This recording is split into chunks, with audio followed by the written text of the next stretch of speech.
Olá, boa noite. Vamos então iniciar o nosso direto.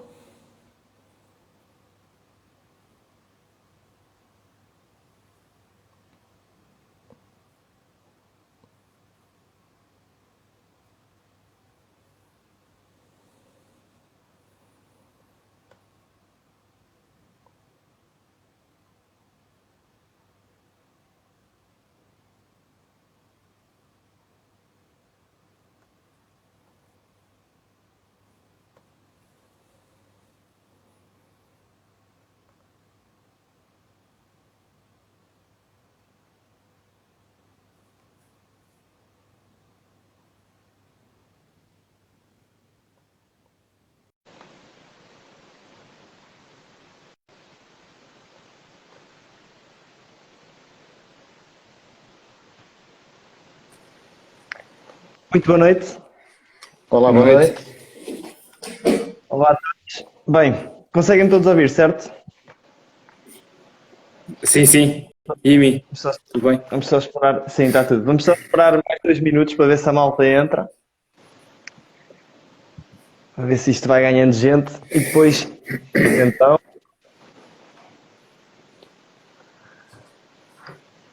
Olá, já temos audiência, pouca, mas já temos. espera só mais um minutinho. E já Certo? vamos. Dizendo boa noite ao pessoal que se vai juntando. Exatamente. Sejam bem-vindos ao 3 às terças. O quarto episódio, penso eu. Olha, o comunismo para sempre está a cenar. Olá, o comunismo para sempre. Aqui são todos bem-vindos. Aqui são todos bem-vindos. Isto, Bem, é um partido inclusivo. é verdade. Vamos a isto? Por mim, Bora lá. Ora bem, portanto, dizer um olá a todos os que nos estão a ver e obrigado por estarem aqui a ver-nos. Hoje eu, Francisco Malheiro, vou estar à conversa com o Joaquim de Óbidos e com o Diogo de Pombal. Possivelmente vocês ainda não conhecem o Joaquim e o Diogo, portanto sugiro que se apresentem muito rapidamente. Joaquim, força!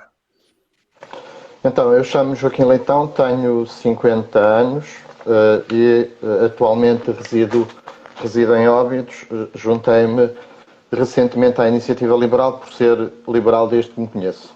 Ok? Ótimo. Pronto, e acho que Diogo, não quem vale a és pena tu? perder mais tempo. eu chamo-me Diogo Pereira, sou natural das Meirinhas, do Conselho de Pombal, e juntei-me à Iniciativa Liberal porque finalmente apareceu um partido que defendia a totalidade daquilo que eu sempre pensei. Ótimo. Ora, portanto, como eu já disse, já é o quarto episódio. Vocês podem ver os outros na página do Instagram de Porto Mós Liberal, no IGTV. Podem também, isto é que é novidade, já podem ver também os nossos diretos, ver neste caso não, ouvir no Spotify. Basta pesquisarem 3 às terças e têm lá os episódios anteriores. Este vai ser também disponibilizado no Spotify. Agora vamos ao que interessa. Hoje, como tema da semana, vamos falar sobre uma história que tem dado que falar recentemente. Estou-me a referir à requisição civil em Odmira, do Zé Mar. E depois vamos aqui desmistificar, de certo modo, aquilo que é uma ideia liberal, se mesmo chamemos-lhe assim, que é relacionada com a importância das empresas na criação de riqueza e, desse modo, se devem ou não as empresas ser fortemente taxadas. Está aqui o Pedro Marques a dizer, e é verdade, temos também estes diretos disponíveis na nossa página do YouTube. Pesquisa Iniciativa Liberal Leiria, ou então 3 às terças, e há de aparecer. Portanto, só para dar aqui uma introdução ao tema da semana, de certo modo é o seguinte, houve, diga-se assim, um surto em Odmira, Covid-19, na comunidade, chamemos-lhe assim, de migrantes que trabalham na agricultura em Odmira, no Alentejo. Estes imigrantes vivem em condições precárias, digamos, se calhar, digamos que, acho que se pode dizer que vivem em contentores, de certo modo. Chegam por vezes a estar dezenas de pessoas no mesmo contentor, pelo que é complicado cumprirem o seu isolamento estando infectados com Covid. A solução que o governo arranjou para este problema foi uma requisição civil, neste caso do Zé Mar, e é isso que nós vamos comentar agora nesta parte inicial. Joaquim, o que é que pensas de tudo isto? Bom, então o assunto pode ser abordado de várias perspectivas. Portanto, eu ia pegar primeiro na parte constitucional. A requisição civil, portanto, é claramente violadora da nossa Constituição, porque estando nós já tendo já abandonado o estado de emergência, portanto, nenhum dos nossos direitos ou nenhuma das nossas garantias está suspensa. Portanto, a requisição civil viola claramente o artigo 34 da nossa Constituição, pelo menos na parte que se refere às habitações de particulares. Portanto, aquilo é um resort que, basicamente, por aquilo que eu percebi, tem duas componentes, digamos assim. Portanto, uma parte do resort é propriedade de particulares e outra parte tem uma componente de hotelaria, né? Portanto, e pelo menos a parte da requisição dos particulares viola este preceito constitucional. Tanto assim é que, de alguma forma, portanto, em relação aos particulares, por aquilo que eu hoje fui acompanhando na imprensa, portanto, o Governo já fez marcha atrás. Okay? Depois, numa perspectiva mais política,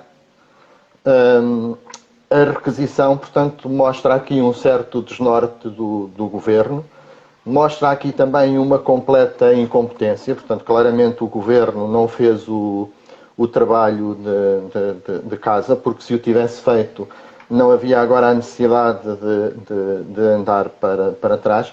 E isto não só demonstra uma incompetência da parte do Governo do PS e da esquerda mais radical que lhe dá suporte, como também da própria Câmara, que a Câmara do Admira também é uma Câmara do Partido Socialista. Exatamente. E isto demonstra incompetência porquê? Porque, basicamente, este problema das condições extremamente precárias em que aqueles imigrantes vivem é um tema já identificado há muitos anos. Já há, portanto, uma vasta literatura de medidas que supostamente foram preparadas em 2019, só que ainda nada saiu do papel, porque é tudo tão burocrata, portanto, envolve tantas entidades que continua tudo basicamente na mesma. Portanto, e nessa perspectiva política há claramente aqui uma incompetência, portanto, de todas as entidades que deviam atempadamente ter feito aquilo que não fizeram. Depois, portanto, gostaria também aqui de dar uma palavra positiva, portanto, aos agricultores que tornaram aquele pedaço de país, portanto, numa área que acrescenta valor. Portanto, estamos a falar de agricultores que concorrem no mercado nacional e internacional com outros players. E quero deixar essa palavra positiva porque, de alguma forma, durante a semana foi ouvindo e foi percebendo determinados comentários de uma esquerda mais reacionária, portanto, a dar porrada nesse pessoal, e acho que é importante haver alguém que defenda, portanto, quem trabalha neste país e quem acrescenta valor. Certo. Diogo, passo-te a bola. O que é que tu pensas de tudo isto? Este caso da requisição civil num Estado de Direito como o nosso, ou pelo menos julgamos que temos um Estado de Direito, é um claro mau exemplo. Isto surge porque, lá está, como o Joaquim referiu, temos um assunto mal preparado à partida. Gasta-se demasiado tempo e dinheiro com coisas que não são necessárias e não se prepara o futuro. Quando chega a verdadeira catástrofe, somos apanhados completamente desprevenidos e sem meios para conseguir combater as coisas. Isto acaba por ser um bocado uma medida à total Estado comunista do século passado.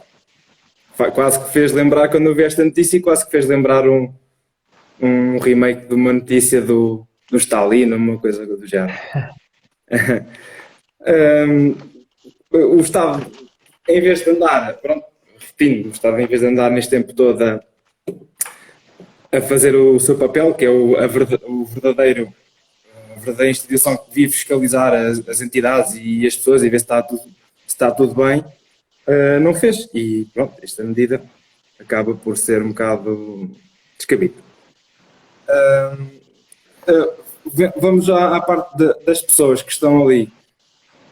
É um claro, não sei se é bem violação dos direitos humanos, porque não sei até que ponto as pessoas estão ali porque querem, porque eu lembro-me perfeitamente de ouvir histórias do meu avô quando emigrou nos anos 60 para a França, em que ficavam em alojamentos muito pequenos e dividiam alojamentos com familiares ou até pessoas desconhecidas, na ótica de poupar dinheiro e enviar esse dinheiro para a sua terra natal e para a sua família. Pronto, acho que aqui o que há bem a ver é se estas pessoas que estão ali não estão a ser escravizadas, se lhes estão a pagar o justo e se elas de facto estão ali porque querem. É claro que agora numa altura em que há uma crise de saúde pública, já deviam ter sido definidas regras à partida para que isto não acontecesse. Certo. Acho que é assim, eu concordo plenamente com a análise que fazes. Acho que, tal como também o Joaquim já disse, e acho que perdemos o Diogo, ele já deve entrar. Mas tal como o Joaquim disse, esse problema já não é de agora. É um problema que já existe e as pessoas têm conhecimento disto, ou seja, não surgiu propriamente há 2 semanas ou há uma semana. As condições precárias de habitação já existiam e a solução que o governo encontrou para resolver este problema foi, a meu ver, francamente má e uma clara violação do Estado de Direito. Nós, enquanto liberais, defendemos o direito à propriedade privada e claramente uma requisição civil, uma expropriação, o que quer que seja, é algo que vai contra esse nosso princípio, que eu acho que deve ser também um princípio da sociedade em si. O que eu quero dizer com isto, de certo modo, é o seguinte: que garantia é que eu, Francisco Malheiro, tenho de que na próxima vez a casa que vai ser requisitada não seja a minha? Não é? Exatamente. Uma questão de princípio. Questão de princípio, exato. E há aqui um precedente perigoso. E acho que vale a pena sublinhar isto e não pode ter aceito de ânimo leve. Quer dizer, eu estar inseguro com a possibilidade de alguém me tirar aquilo que é meu é algo que não nos deve deixar minimamente conformar. O que eu trazia aqui também para a discussão e mais... Só uma parte, se me permites. Eu já não consigo contar, e isto já ocorre na opinião pública, a quantidade de argoladas que o nosso Ministro da Administração Interna fez ao longo destas... Não sei se está desde a legislatura passada, está os fogos. Ele veio, sim, ele entrou depois da situação dos fogos. Já não consigo contar as argoladas e como é que é uma pessoa destas, num país como o nosso, quer dizer... O nosso país está assim porque temos pessoas destas. Pronto. Acho que é um bocado... Temos efeitos colaterais deste tipo de resignação que nós temos. Como é que uma pessoa destas continua a gerir uma pasta tão importante para o nosso país? Importante. É completamente... Mas nós ainda temos Ministro da Administração Interna. Pois é. Anda lá. Boa questão. Eu acho que já não temos Ministro da Administração Interna. Pá. Eu acho. Para mim, o Ministro da Administração Interna é outra coisa. Portanto, não é este tipo de comportamento. Ainda em relação às pessoas, deixem-me dizer o seguinte. Em relação aos imigrantes. Eu tenho também uma família de imigrantes. Portanto, e mesmo até por ter... conhecimento, não na primeira pessoa, porque eu nunca emigrei, portanto, mas pelas histórias que me chegam da minha família, portanto, eu tenho muito respeito e muito carinho por todas as pessoas que imigram. Portanto, sejam pessoas nossas, nacionais nossos que imigram para o estrangeiro, sejam pessoas do estrangeiro que nos procuram. Portanto, e tenho muito carinho, basicamente também, porque essas pessoas vão no sonho liberal, portanto, vão vão executar o princípio liberal, portanto, que é a liberdade de escolhermos o nosso destino. E, portanto, tendo também noção das dificuldades que muitos nacionais nossos passaram nos anos 60, nos anos 70, nos anos 80, quando emigraram, nomeadamente para os países europeus. A França. Sou muito sensível a essa temática. Portanto, uma das coisas que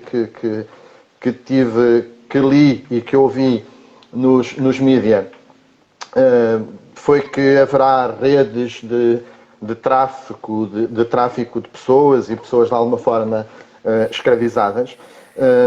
E isso também não me deixa nada tranquilo em relação ao Estado que temos, porque para mim o mais básico do Estado são as funções de soberania, portanto, e as funções tradicionais.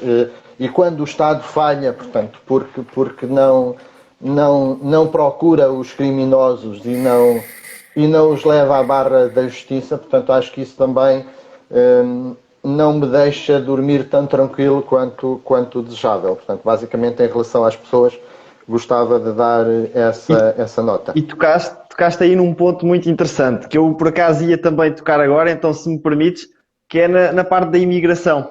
Nós também vi, e já há algumas suspeitas de que existe alguma imigração ilegal, nesses casos. Eu, pessoalmente, não sou a favor de imigração descontrolada, de imigração total, mas penso que a imigração é algo bom e que nós, enquanto país, precisamos da imigração. Existem várias razões, uma delas que várias vezes é apresentada é de que os imigrantes vêm para cá fazer o trabalho que nós possivelmente não queremos, e isso acaba por ser bom quer para nós, quer para eles. Mas outra das razões que eu acho que revela que realmente nós precisamos de imigração está relacionada com o nosso, chamemos-lhe, índice de natalidade. Ora, em 1960... Sim, exato, sim, está relacionado com isso. Em 1960, cada mulher portuguesa tinha em média 3,4 filhos. Hoje, cada mulher portuguesa tem em média 1,4. Portanto, é preciso 2, tal para a renovação de gerações e exatamente. Tudo mais. Isto tem impactos também na nossa economia e na vida da nossa sociedade no futuro. Ora, o Joaquim, daqui a 20 anos, quando se reformar, há de se fazer a seguinte pergunta: como é que vai ser a minha reforma? Porque é o seguinte, a geração do Joaquim tem 3 vezes mais pessoas do que a minha, e é a minha geração que vai pagar a reforma do Joaquim. Portanto, o problema não é a geração do Joaquim, o problema é a nossa geração. Sim, acho que exato, é a nossa. Eu estou a considerar que o Joaquim tem uns 30 anos na casa disso. Estava a dizer. A questão é, das duas uma, ou o Joaquim fica com uma reforma 3 vezes mais baixa, ou eu pago 3 vezes mais impostos para pagar a reforma do Joaquim. Portanto, nós precisamos de imigração para complementar esse desfazamento que temos em termos populacionais. Pegando também agora, só mesmo para terminar a minha intervenção, pegando naquilo que o Diogo há bocado, na deixa do Diogo, relativa ao Ministro da Administração Interna, eu fiquei estupefacto com uma resposta que ele deu há uns dias, quando lhe perguntaram como é que era da indemnização. Se iam pagar a indemnização ao Zé Mar. A resposta dele foi: isso neste momento é irrelevante. Portanto, demonstra uma total facilidade de fazer aquilo que um certo abuso de poder. Paguem os outros, eu não. Paguem os outros. Dá-me ideia que... E a questão é que ninguém se revolta com... Pouca gente se revolta a sério com isto. Quer dizer, estamos a falar de um ministro que esteve, de certo modo, envolvido no caso do imigrante ucraniano morto às mãos do CEF, não se demitiu. E agora é esta bronca toda e continua no cargo, quer dizer... O mais grave foram os incêndios. Isso vem na quem vier, aquilo é gravíssimo. A forma como geriram essa parte.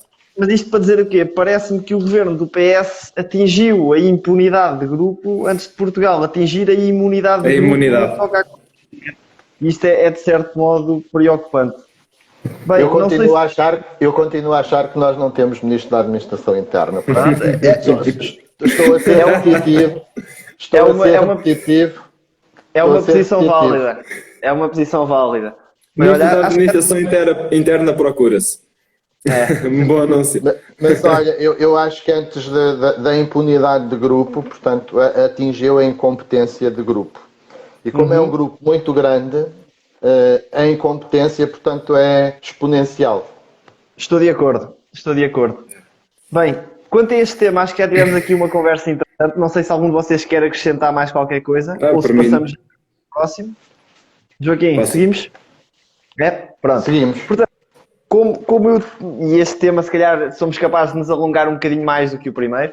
Como eu tinha dito, vamos falar sobre fiscalidade a nível corporativo, ou seja, a nível empresarial. E porquê é que escolhemos este tema? No decurso desta pandemia e com a crise que isto tem suscitado e que irá suscitar, houve-se muita gente a exigir que sejam as empresas a suportar esta crise, como taxando-as mais e mais. Portanto, vamos aqui discutir sobre se realmente as empresas devem ser mais taxadas, menos taxadas, o que é que deve acontecer. Isto acaba por ser, de certo modo, também se enquadrar numa visão liberal da sociedade e assim conseguimos aproveitar e explicar a quem nos está a ouvir o que é que nós, enquanto liberais, defendemos que seja a taxação, a tributação das empresas. Portanto, começo pelo Diogo desta vez. Diogo, o que é que te parece? É assim, isto taxar as empresas é... Vamos taxar o quê? O que é que elas têm para taxar? É que é um bocado complicado irmos taxar onde não há. Vamos taxar a dívida dessas empresas, elas sejam as empresas para conseguirem investir ou pagar ordenados, se calhar têm que se endividar, nem sequer têm fundo de maneio para as despesas correntes, quanto mais para o longo prazo. Isso isto dá-me uma vontade de rir enorme, porque aquilo que as pessoas mais se queixam é de ter fracos salários, da economia não ser competitiva, e não se liga àquilo que é o verdadeiro foco, que é aumentar a produtividade das empresas para que elas consigam ter volumes de negócios superiores e, por si, com as tais taxas de imposto, também conseguirem fazer pagar mais impostos na sua totalidade. Olhar para o longo prazo sem pensar no aumento da produtividade isto é mesmo quem não percebe nada do assunto, porque se nós não aumentarmos a nossa produtividade vamos ter um grande problema no longo prazo. A produtividade, o que é que pode ser produtividade? Às vezes é assim um bocado vago estar a falar sobre isto. Dou muito exemplo que é uma empresa portuguesa na construção. Quanto tempo é que demora a fazer uma casa ao lado de uma empresa alemã também na construção? E ainda há pouco tempo um colega meu que está a trabalhar na Alemanha me disse, nós aqui para fazer o chão demoramos, por exemplo, uma semana. Vai uma empresa alemã, já demora só 3 dias. Pronto, essa empresa alemã consegue ser mais produtiva. Quanto mais faz o mesmo chão mais depressa, consegue fazer mais obras, consegue pagar melhor aos seus colaboradores e pronto, isto é uma bola de neve, as coisas são mesmo assim. Se as empresas tiverem demasiados impostos, não conseguem investir em equipamento. O equipamento, o tal capital, é que permite haver uma melhor produtividade e que essas empresas consigam também ganhar mais dinheiro e conseguir distribuí-lo pelos seus funcionários.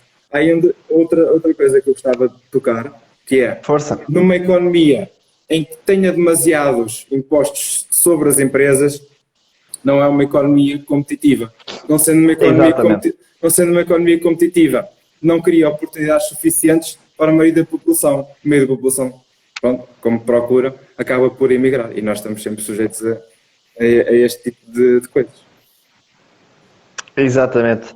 Bem, Joaquim, o que é que tens a dizer sobre isto? Se calhar fico eu para o fim, porque eu penso que me vou alongar um bocadito mais. Portanto, Joaquim, passo-te a bola. Ok, obrigado. Bom, então, eu basicamente não tenho grandes dúvidas em relação a que as empresas devem ser menos taxadas e que, de um modo geral, as pessoas devem ser menos taxadas. Acho que somos 3 a defender isso. Pronto. O ponto de partida é esse. E como tal, portanto, mais do que também estar-me a alongar em explicações, portanto, vou pegar aqui num exemplo de um país horrível, muito mal governado e onde as Mas valores- pessoas vivem. Não sei, portanto, manda-me aí por mensagem qual é o exemplo, porque Não, eu tenho mais do que um, tenho mais do que um e como tal, mano. Eu ia falar Apanho na, os cacos depois. na Suíça, é esse o país que tu vais falar? Ah, pá, pensava que Não? ias falar da Venezuela, que é o tigre da produtividade e do salário. Então vá, se tu vais falar noutros países, eu vou falar na muito mal governada Suíça, onde as pessoas vivem muito Super mal, mal. e por isso é que há uns Ninguém milhares quer emigrar para largos, lá. há uns milhares largos de portugueses que emigraram para lá. Hum, então, a Suíça tem uma taxa média de IRC, portanto, o equivalente ao nosso IRC de 15%. Portanto, é o segundo país da Europa, salvo erro, com menor taxa de IRC. É o terceiro. E Terceiro. é o terceiro, pronto, ok, então, meia culpa, mas está no ranking. Está no ranking. E sendo a Suíça um país federal, a taxa o cantão que tem a taxa de IRC mais baixa é de 11,91%. Portanto, metade da taxa de IRC que nós temos. E, portanto, isso faz com que quando o investimento estrangeiro, portanto, anda aí a circular à volta do globo, naturalmente que eu, como investidor, se tiver dinheiro para investir, se eu puder pagar 15% num país, não vou pagar 30% no outro. Ok? Portanto, é natural. Portanto, faz Aí é parte que está. das escolhas racionais que todos nós fazemos nas nossas vidas e que, no modo geral, todas as pessoas que nos estão a ouvir e não só, portanto, tomam idêntica medida. E, portanto, isso faz com que, sendo também o dinheiro um recurso sempre escasso, independentemente do montante, o que vai para pagar impostos não pode ir para o outro lado, portanto, seja para investir na empresa, portanto, em máquinas ou em formação, portanto, ou em melhoria de salários ou o que quer que seja, ok? Portanto, e como tal, tendo nós um tecido maioritariamente descapitalizado, portanto, porque não, as nossas empresas maioritariamente são pequenas e médias empresas, portanto, se já se exige taxação, portanto, das mais elevadas que há por essa Europa fora, portanto, claramente deixamos de ter atração para investimento estrangeiro. Portanto, isso é muito mau para nós, portanto, nomeadamente porque nós temos um conjunto de desequilíbrios, portanto, e um conjunto de uma montanha de dívida que vai demorar muito a pagar pelo menos os juros. O capital depois logo se verá. É isso mesmo. Olha, então, se me permitem, eu vou agora dar a minha opinião sobre esse tema e vou tentar construir o argumento de uma forma ordenada e perceptível. Portanto, acho que o nosso país em especial deve focar-se em criar um ambiente favorável à criação de riqueza. E para isso temos de perceber quem é que cria a riqueza. Ora, a riqueza é criada pelas empresas. Como? As empresas é que geram emprego, as empresas é que pagam salários, as empresas é que fornecem produtos para as pessoas consumirem. Portanto, se queremos um ambiente favorável à criação da riqueza para depois, eventualmente, distribuirmos de modo eficaz, temos de ter um ambiente favorável para a implementação e a vinda de empresas. Eu ia aqui pegar, agora também numa deixa que o Nuno Carrasqueira deixou nos comentários, para responder a uma seguinte afirmação, que eu acho que é frequente nós ouvirmos, e pelo menos eu tenho ouvido várias vezes, que é assim: devemos taxar as empresas mais para resolver esta crise. Ou seja, devem ser as empresas a suportar o custo económico desta pandemia. Ora, esta afirmação parte de dois pressupostos, de duas ideias que estão erradas. A primeira é de que, ao serem as empresas a ser taxadas, os trabalhadores não o são. E esta afirmação é falsa. O Nuno há bocado estava a dizer que, deixem-me só ver, as empresas são compostas por pessoas. Taxar empresas é sempre taxar pessoas. E isso que ele está a dizer é verdade. Nós, ao taxarmos uma empresa, ou aumentarmos o imposto sobre uma empresa, o que é que vai acontecer? A empresa vai ter de ir buscar o dinheiro que vai pagar nesse imposto a algum lado. E onde é que vai buscar? Existem várias hipóteses. Ou vai deixar de gerar empregos, ou vai despedir pessoas, ou vai reduzir salários, ou não vai aumentar salários, ou vai vender os seus produtos a um preço superior. Portanto, ao estarmos a taxar as empresas, quem está a ser prejudicado são os trabalhadores e os consumidores. Eu não sei se vocês têm ideia, isto eu agora vou-vos referir um facto que foi concluído num estudo de um economista chamado Ben Southwood.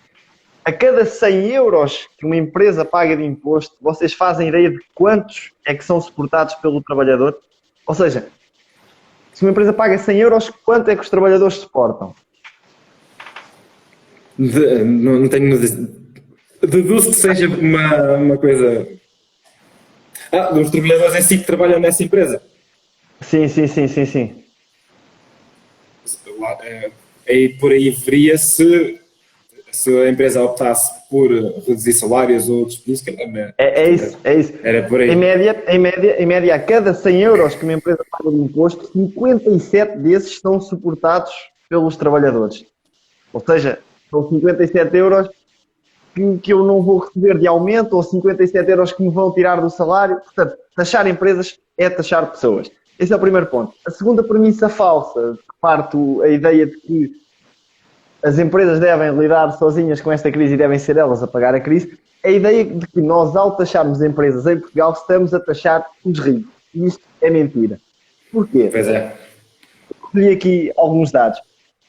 Das empresas que existem em Portugal, cerca de 96,1% são microempresas. Nem são pequenas, são microempresas.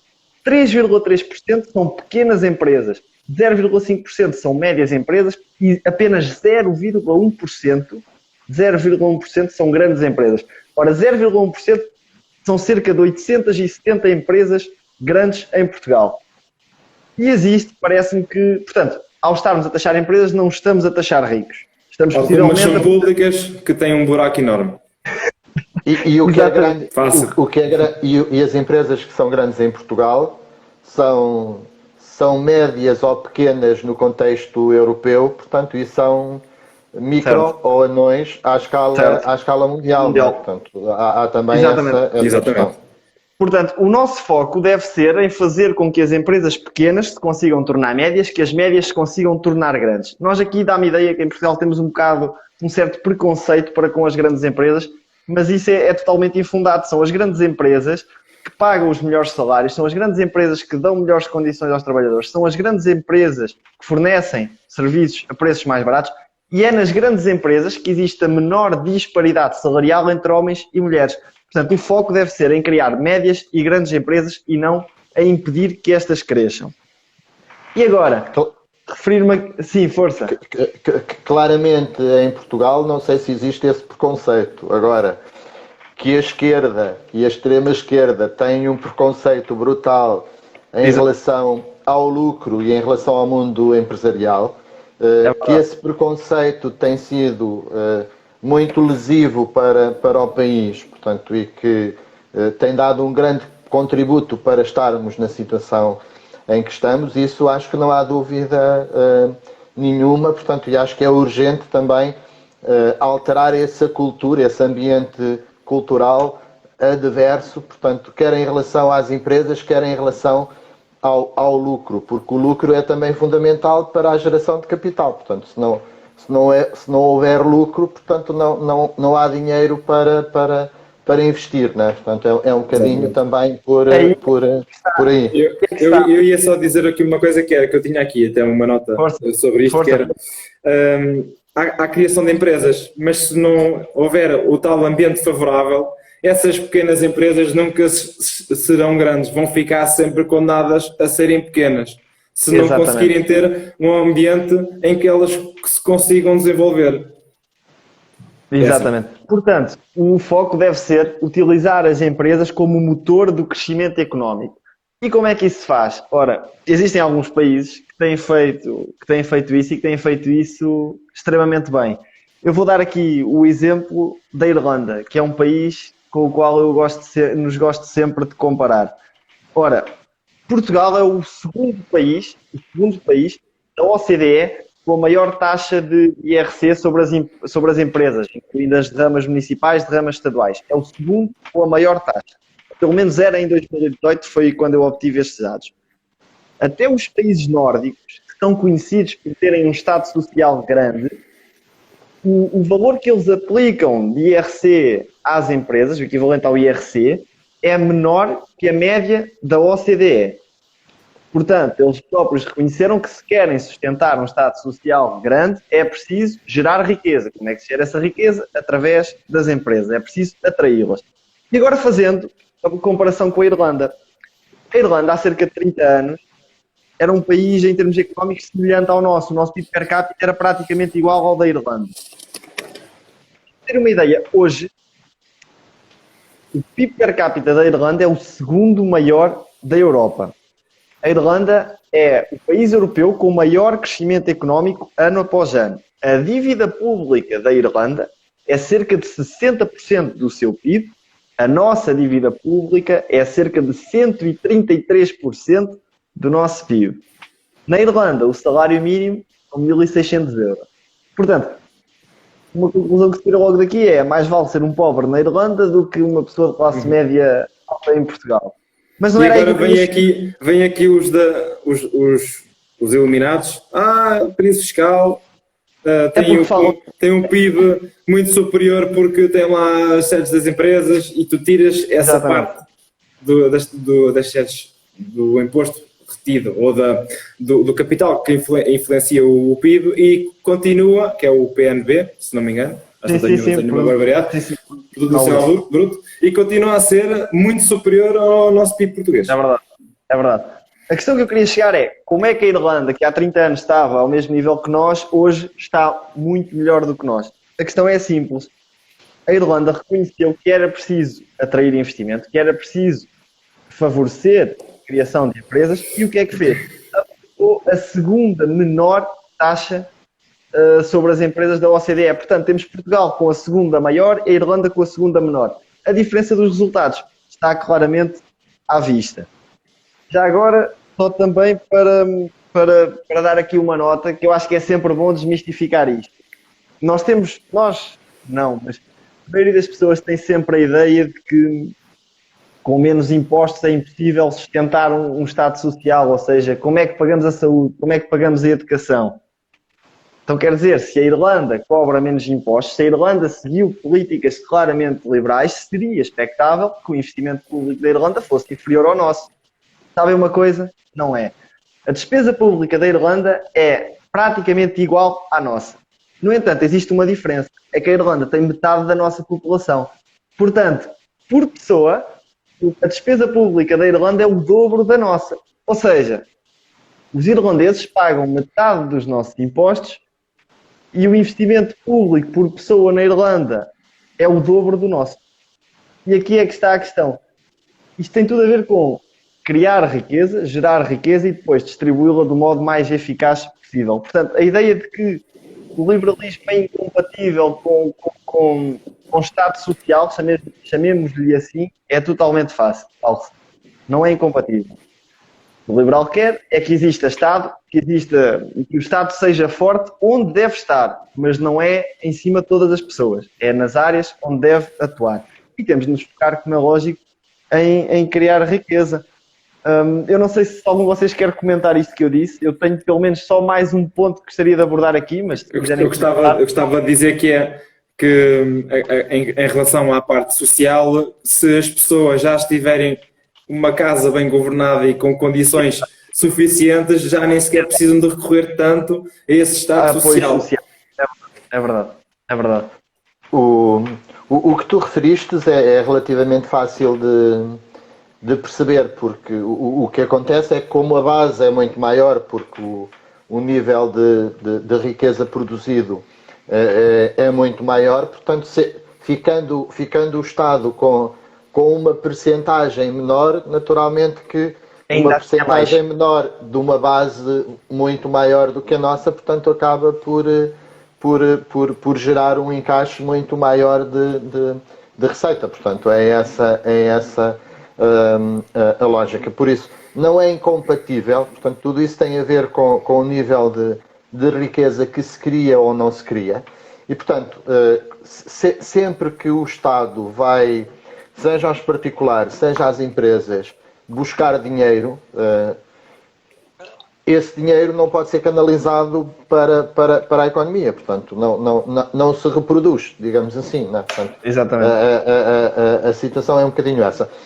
Eu relacionado com isso, porque acho que para as empresas também é importante, acho que no caso português nós temos ainda aqui a questão de a nossa lei fiscal, portanto, não ser estável e haver, seja a nível de benefício, seja no que seja, portanto, há sempre alterações muito frequentes.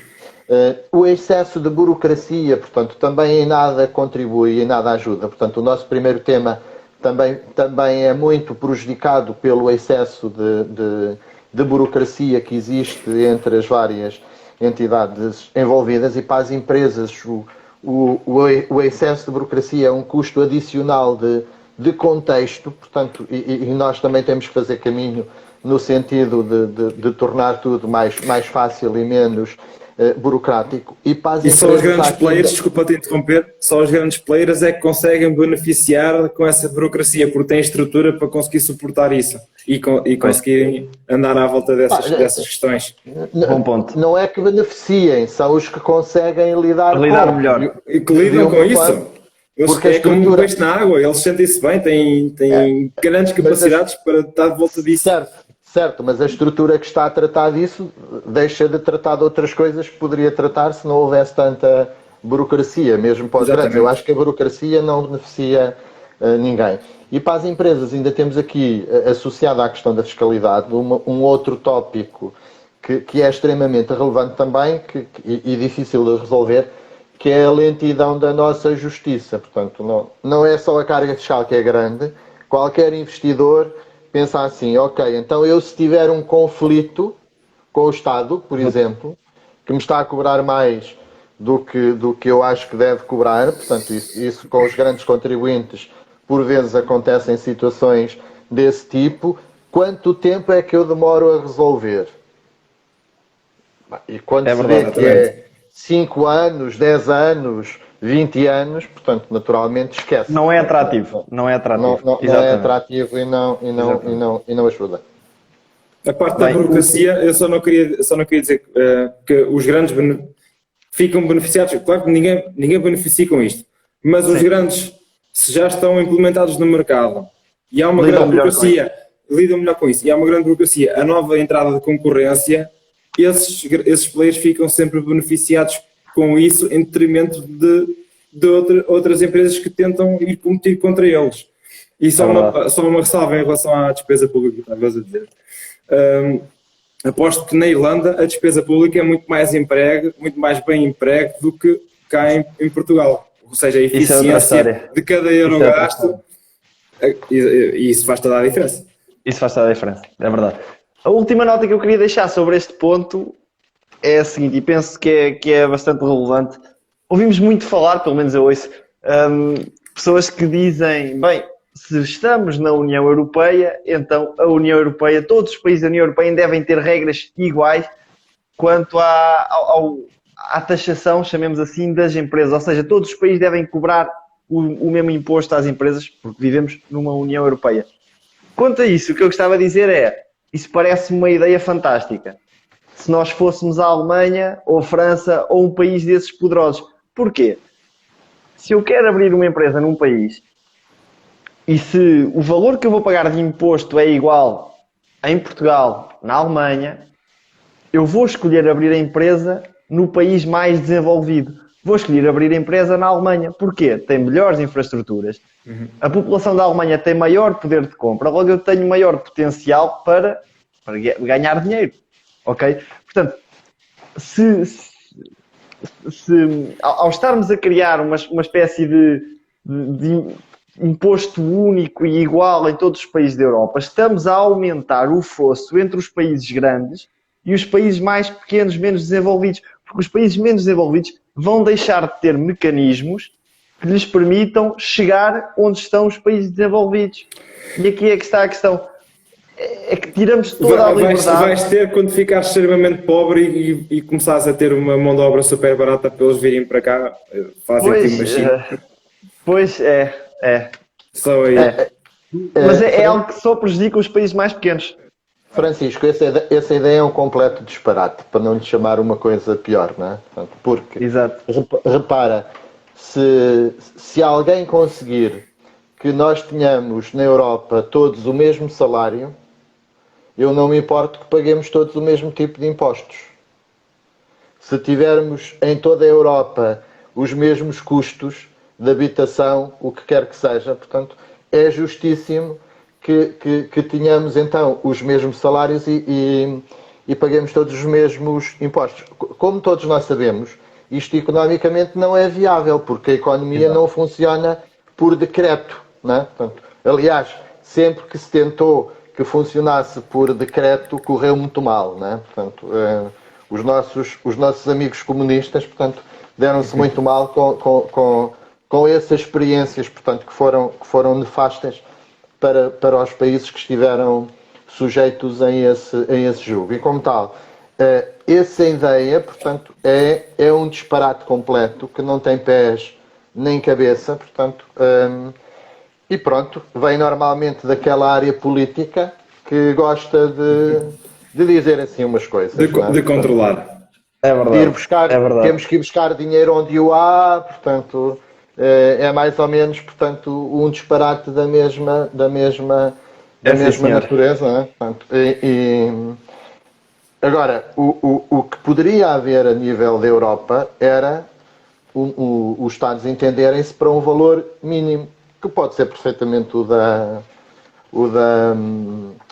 Irlanda, portanto, e depois ajuda também os nacionais a perceberem, portanto, o quanto o respectivo Estado lhe está a ir mais ao bolso. Acho que isso já é uma ideia interessante de ser aplicada. Bem, eu não tenho mais nada a acrescentar quanto a este tema. Não sei se algum de vocês tem. Penso que foi um ótimo debate. Diogo, queres dizer alguma coisa?